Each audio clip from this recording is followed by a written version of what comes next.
Ang pag-aalaga ng biik, ito po ang gagastusin po natin. 36 to 50 days, ipapakain po tayo ng pre-starter. Ang kwan po nun, ang pakain niya is half kilo per day.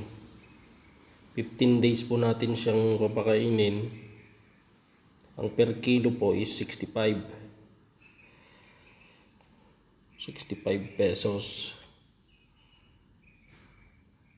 May product po tayo na 487.50. Tapos naman po, after 15 days, papakainin po natin ng starter for 30 days. Ang pakain po niya is 1 kilo.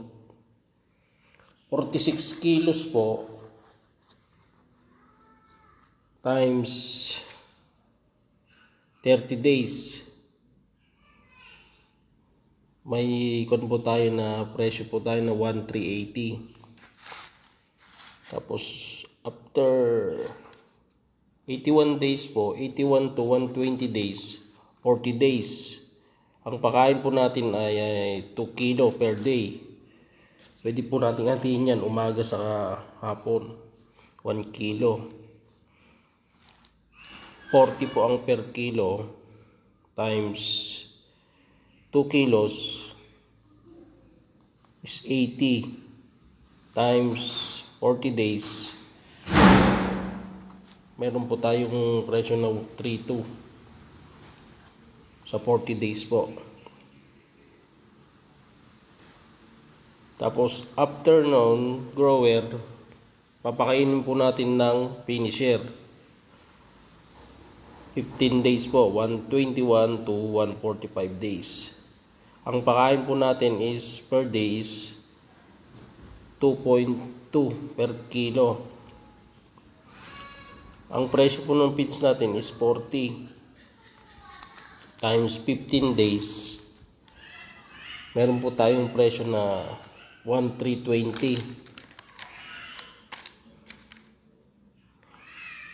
Ito po yung total na natin pakain.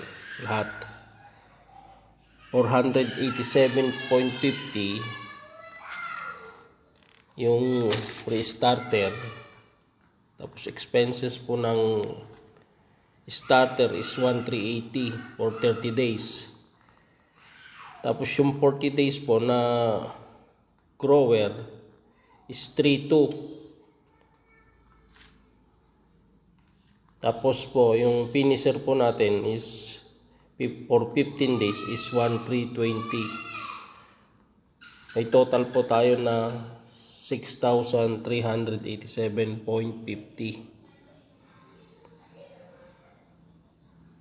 Yun po ang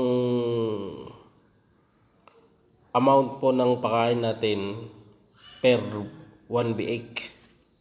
Yun po yung konsumo natin. Kung bumili naman po tayo ng biik, 4,500 po ang isa.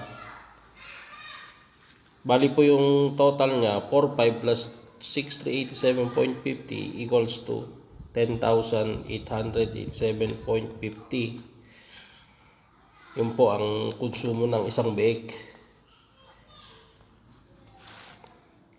Ang kinuhan po ng lives natin ngayon dito is 160. Sabihin po natin na ang kilo ng isang baboy ngayon na pumatak yun, yung pakain natin na yun is 90 kilos.